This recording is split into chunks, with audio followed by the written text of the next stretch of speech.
সংবিধান সংস্কার পরিষদের শপথ নেয়নি বিএনপি। অনুষ্ঠানের শুরুতেই সালাউদ্দিন আহমেদের ঘোষণা, এমপিদের শপথ নেওয়ার মানে নেই বলে মন্তব্য আসিফের। অবশেষে শপথ নিলেন জুলাই পরবর্তী বাংলাদেশের প্রথম সংসদ সদস্যরা। প্রথম ধাপে অনুষ্ঠানের শপথ নেন বিএনপির এমপিরা। সংসদ নেতা হচ্ছেন তারেক রহমান। রোজার মধ্যে সংরক্ষিত আসনের তফসিল ঘোষণার প্রস্তুতি নির্বাচন কমিশনের। বিএনপি থেকে সুযোগ পাবেন ৩৬ জন নারী, জামায়াত জোটে থাকছেন ১৩ জন। অন্তর্বর্তী সরকারের সবচেয়ে বড় অর্জন জুলাই সনদ, বিদায়ী ভাষণে প্রধান উপদেষ্টা। জুলাই সনদ বাস্তবায়নের প্রতি জোর। ভারত বাংলাদেশ সম্পর্কে নতুন মোড়, দ্বিপাক্ষিক সম্পর্ক আরো জোরদার করতে আগ্রহী দিল্লি। বিএনপির ব্যালেন্সিং পলিসি এখন দিল্লির জন্য বড় পরীক্ষা।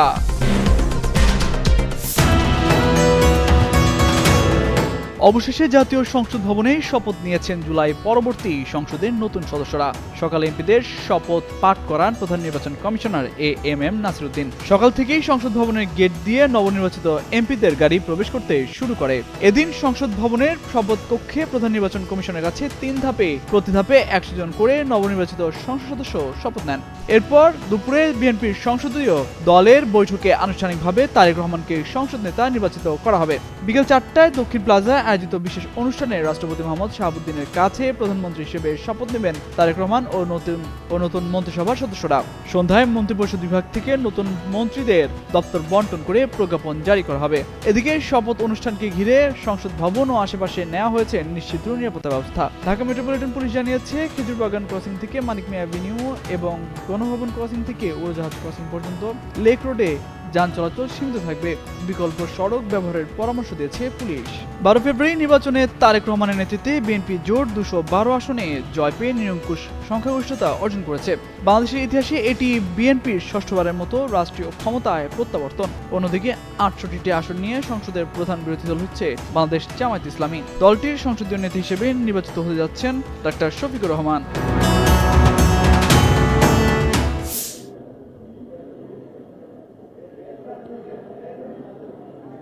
ত্রয়োদশ জাতীয় সংসদের নবনির্বাচিত মাননীয় সংসদ সদস্যগণের শপথ গ্রহণ অনুষ্ঠানে আপনাদের সবাইকে স্বাগত জানাচ্ছি।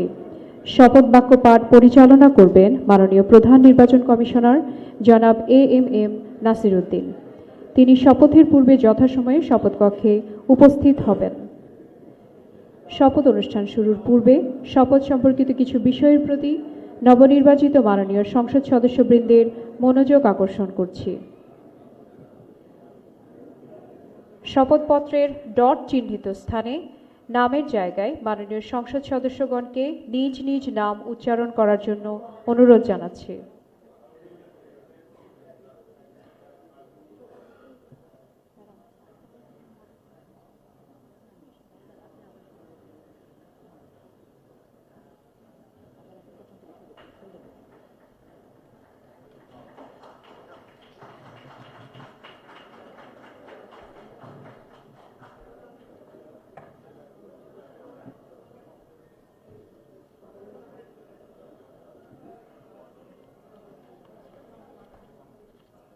ফোল্ডার একটা দাও, জানি যে আমার একটা ফোল্ডার দাও তো।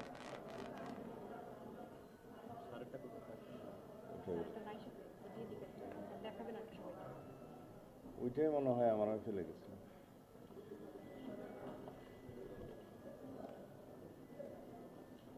একটা হইলি।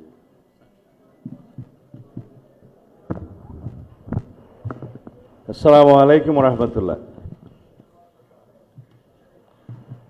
আজকের এই ঐতিহাসিক দিনে আমরা মহান আল্লাহ রাব্বুল আলামিনের দরবারে শুকরিয়া আদায় করছি। দীর্ঘ ১৬-১৭ বছরের ফ্যাসিবাদ বিরোধী গণতান্ত্রিক সংগ্রামে অনেক রক্তদানের মধ্য দিয়ে, রক্তের সাগর পাড়ি দিয়ে আজকে আমরা এইখানে উপনীত হয়েছি। সবাইকে আমরা দলের পক্ষ থেকে আমাদের মাননীয় চেয়ারম্যানকে স্বাগত জানাই।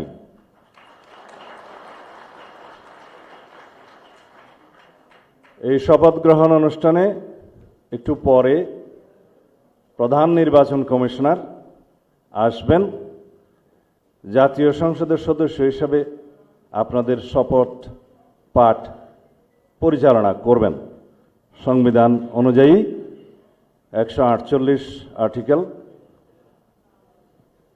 2A অনুসারে স্পিকার এবং ডেপুটি স্পিকার অথবা তাদের মনোনীত প্রতিনিধি কর্তৃক 3 দিনের মধ্যে যে শপথ করানোর বিধান রয়েছে সেটা পার হয়ে যাওয়ার পরে পরবর্তী 3 দিনের প্রথম দিনে সাংবিধানিকভাবে সিইসি প্রধান নির্বাচন কমিশনার এম্পাওয়ার্ড ক্ষমতাপ্রাপ্ত হয়ে তিনি আজকে শপথ পরিচালনা করবেন। বিধায় আমরা সদস্যদের শপথ পত্র বা ঘোষণাপত্র এই সাদাটাতে আমরা দস্তখত করব শপথ নেয়ার পরে। এখানে আপনাদেরকে বলা হয়েছে আমি ... জায়গায় নিজের নাম লিখবেন এবং এখানে সংসদ সদস্যদের আসন জাতীয় নাম্বার এবং জেলার নাম্বার। সাপোজ আমার নাম্বার হচ্ছে 294 কক্সবাজার 1, সেটা লিখতে হবে। এখানে নিচে আছে নির্বাচনী এলাকার নম্বর স্বাক্ষর এই জায়গায়। এর বাইরে আরেকটি এই স্কাই, এটা সবুজ না নীল কালার যে ফর্মটা আছে এটা সংবিধান সংস্কার পরিষদ সদস্যদের শপথ ফর্ম। আমরা কেউ সংবিধান সংস্কার পরিষদের সদস্য হিসেবে নির্বাচিত হইনি এবং সংবিধানে এটা এখনো ধারণ করা হয়নি।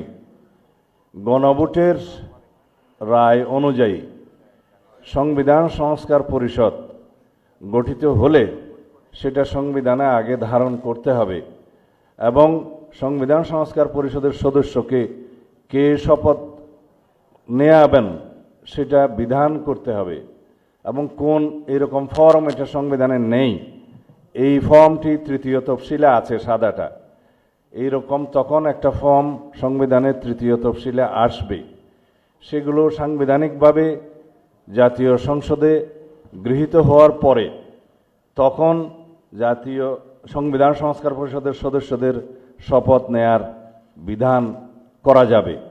বিধায় আমরা এখন সাংবিধানিকভাবে এই পর্যন্ত আমরা এসেছি, আমরা সংবিধান মেনে এই পর্যন্ত চলছি এবং আশা করি সামনের দিনেও চলব।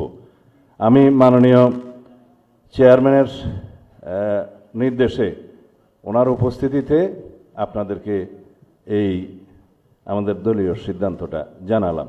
ধন্যবাদ সবাইকে। জাতীয় সংসদের সংরক্ষিত মহিলা আসনে নির্বাচনের প্রস্তুতি নিতে শুরু করেছে নির্বাচন কমিশন। মঙ্গলবার ত্রয়োদশ জাতীয় সংসদ নির্বাচনে জয়ী সংসদ সদস্য ও মন্ত্রিসভার শপথ গ্রহণের পর সংসদের সংরক্ষিত মহিলা আসনের ভোটের প্রক্রিয়া শুরু হবে। এই নির্বাচনের আয়োজন নিয়ে এরই মধ্যে বৈঠক করেছেন সংশ্লিষ্ট কর্মকর্তারা। বৈঠকে নির্বাচনের প্রস্তুতি নিতে কি কি লাগবে, বিদ্যমান আইন ও বিধিমালা পর্যালোচনা সহ অন্যান্য প্রস্তুতি নিয়ে আলোচনা হয়। এই আলোচনায় সারসংক্ষেপ নির্বাচন কমিশনকে জানিয়েছেন কর্মকর্তারা।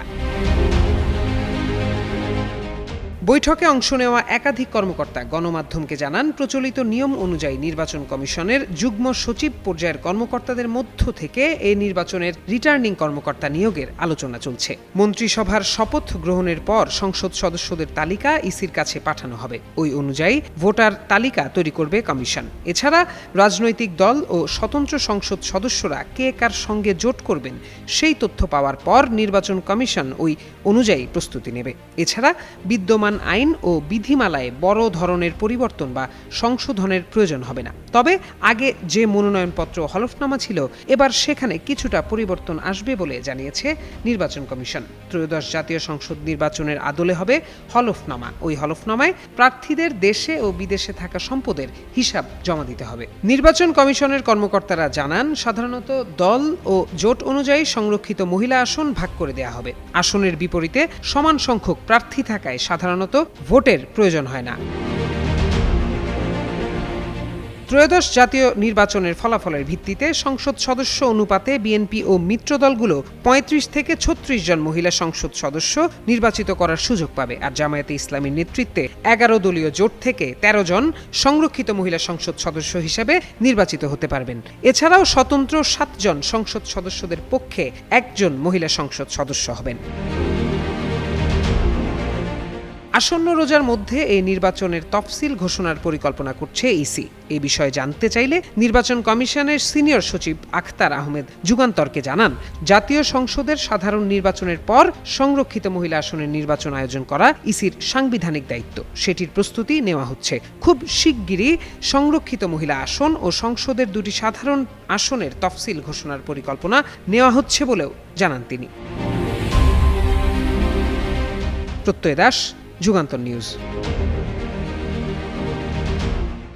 এই প্রতিদ্বন্দ্বিতামূলক নির্বাচনে যারা জয়ী হয়েছেন তাদের আমি অভিনন্দন জানাচ্ছি, যারা পরাজিত হয়েছেন তাদেরকেও আমি অভিনন্দন জানাচ্ছি। প্রধান উপদেষ্টা ডক্টর মোহাম্মদ ইউনূস বিদায়ী ভাষণে বলেছেন, অন্তর্বর্তী সরকারের সবচেয়ে বড় অর্জন জুলাই সনদ, যার ভিত্তিতে গণভোটে বিপুল ভোটের মাধ্যমে তা বাস্তবায়নের সিদ্ধান্ত দিয়েছে জনগণ। জুলাই সনদ বাস্তবায়ন হলে ফেসিবাদ ফিরে আসার পথগুলো চিরতরে বন্ধ হয়ে যাবে।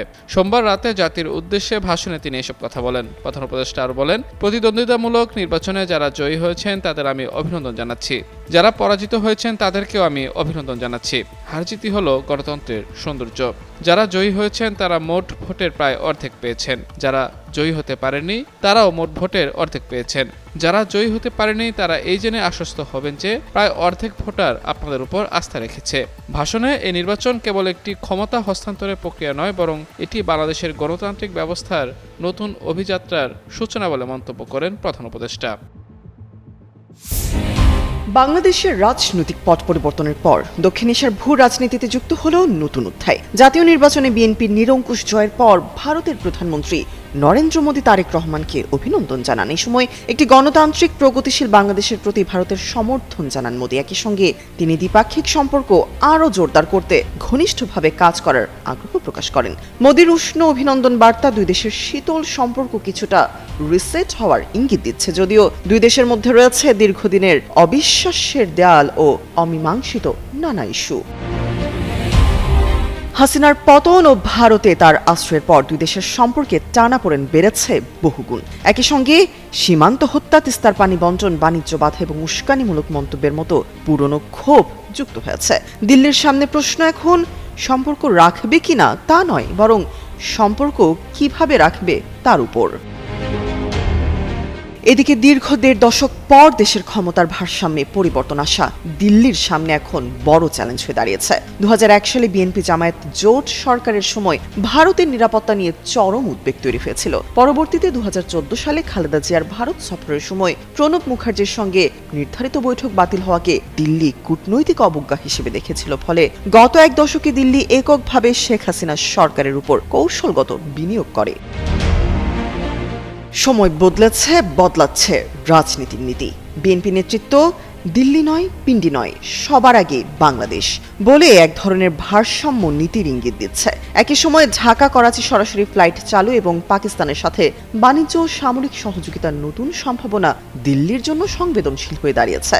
বিএনপির ব্যালেন্সিং পলিসি বা ভারসাম্য নীতি এখন দিল্লির জন্য বড় পরীক্ষা। দিল্লির Institute for Defence Studies and অ্যানালাইসিসের স্মৃতি পট্টনায়ক ওপি জিন্দাল গ্লোবাল ইউনিভার্সিটির আন্তর্জাতিক বিষয়ক অধ্যাপক শ্রী রাধা দত্ত ও রাজনৈতিক বিশ্লেষকদের মতে সম্পর্ক পুনর্গঠনের পথে কিছু বিষয় গুরুত্বপূর্ণ। দুই দেশেরই স্বার্থে নিরাপত্তা সহযোগিতা অব্যাহত রাখা, জনমনে বিরূপতা না বাড়াতে রাজনৈতিক বাকযুদ্ধ ও উস্কানিমূলক মন্তব্য কমানো, এছাড়াও হাসিনার প্রত্যাপর্ণ প্রশ্নে বাস্তববাদী ও নীরব কূটনীতি অনুসরণ। বিশ্লেষকদের মতে ভারত যদি বড় প্রতিবেশী হিসেবে আত্মবিশ্বাসী ও সংযত কূটনৈতিক উদ্যোগ নেয় আর বিএনপি সরকার যদি ভারসাম্যপূর্ণ পররাষ্ট্রনীতি বজায় রাখে, তবে একটি রিসেট সম্ভব। না হলে সম্পর্ক হয়তো পুরোপুরি ভাঙবে না, কিন্তু নিয়ন্ত্রিত প্রতিদ্বন্দ্বিতার পর্যায়ে আটকে থাকবে। শেষ পর্যন্ত ভৌগোলিক বাস্তবতা ও অর্থনৈতিক স্বার্থই দুই দেশকে আবার টেবিলে বসতে বাধ্য করবে। তবে প্রশ্ন শুধু কে আগে এগিয়ে আসবে এবং কতটা আন্তরিকভাবে। তামান্না তাবাসসুম শ্রেয়া, যুগান্তর নিউজ।